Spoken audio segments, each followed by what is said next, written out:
kulanti waxaana wanaagsan daawadayaal meel kastoo aad joogtaan kusoo dhawaada warka galka wararka qodobadaan idinku haynana waxaa ka mid ah ciidan iyo gaadiid dagaal oo qayb ka noqonaya dagaalka al-shabaab oo gaaray deegaano horey ay uga talinayeen al-shabaab fiila soomaaliya oo wado qorsho culus iyo weliba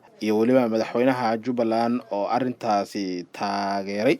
xilka qaadista generaal Odowa iyo generaal Xijaar oo la saxeexay iyo guux cusub oo jira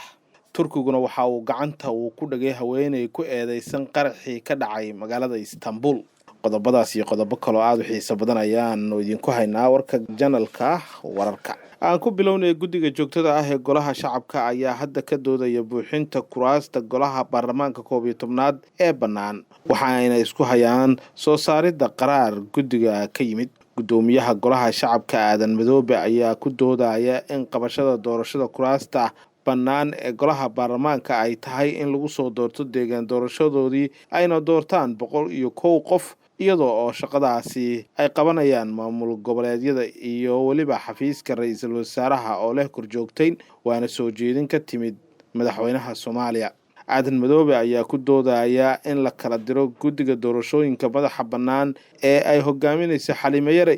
iyadoo qorshahan gadaal oo ka riixayso fiila Soomaaliya dood kale ayaa garab socota oo ah in qaraarka kuraasta doorashada loo daayo guddiga madaxa bannaan ee doorashooyinka ee Xaliime Yare hogaamiso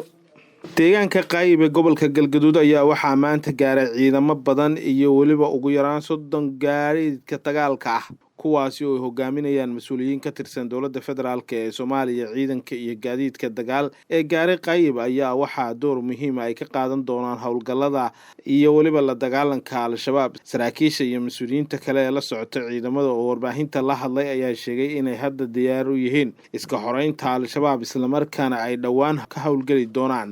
deegaano dhowr ah oo al-shabaab ay gacanta ku hayaan ciidamadan ayaa si gaar ah uga qayb noqonaya dagaalka lagula jiro al-shabaab ee lagu xoreynayo deegaanada ku yaala bariga gobolka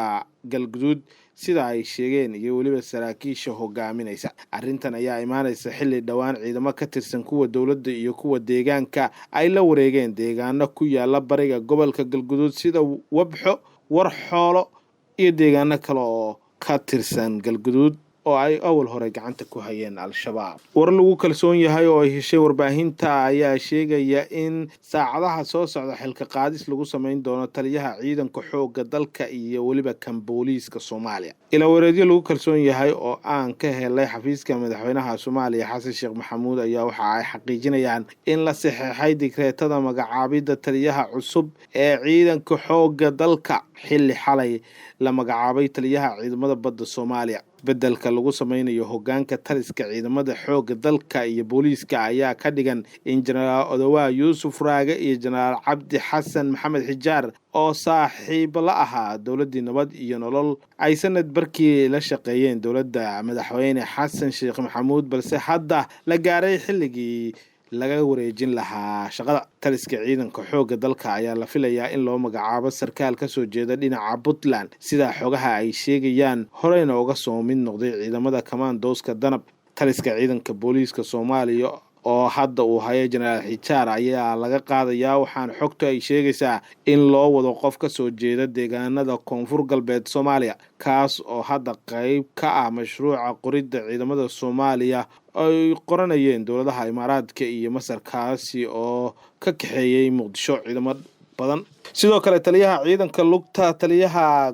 gorgor iyo taliyaha abaandulaha ciidamada xoogga dalka ayaa dhamaantood xilalka laga qaadi doonaa oo isla wareegtadaas madaxweyne Xasan Sheekh Maxamuud soo saari doono lagu magacaabi doonaa shakhsiyaadka bedeli doona balse wararkaasi wixii ka soo kordha waxaad kala socon doontaan wararkayga dambe fadlan ku xidhnow channelka galka wararka sida aad u heshid mar walba wararkii ugu dambeeyay ee Soomaaliya iyo caalamkaba haddii aan haddana eegno dhinacaas iyo Turkiga dowladda Turkiga ayaa soo bandhigtay haweeney lagu eedeeyay in ay ka dambeysay qaraxii ay dadka ku dhinteen ee shalay ka dhacay magaalada Istanbul ee dalkaasi Turkiga war ka soo baxay dalka Turkiga ayaa waxaa lagu sheegay in haweeneydan ay boorso qarax uu ku jiro ay dhigtay wado mashquul badan oo ku taala Istanbul hase yeeshee ugu dambeyn baaritaan la sameeyay lagu soo qabtay booliiska dalka Turkiga ayaa sheegay in haweeneydan ay ka soo jeedo dalka Syria waxaana dowladda Turkiga ay qaraxan dusha ka saartay kooxda dalkaasi laga mamnuucay ee PKK.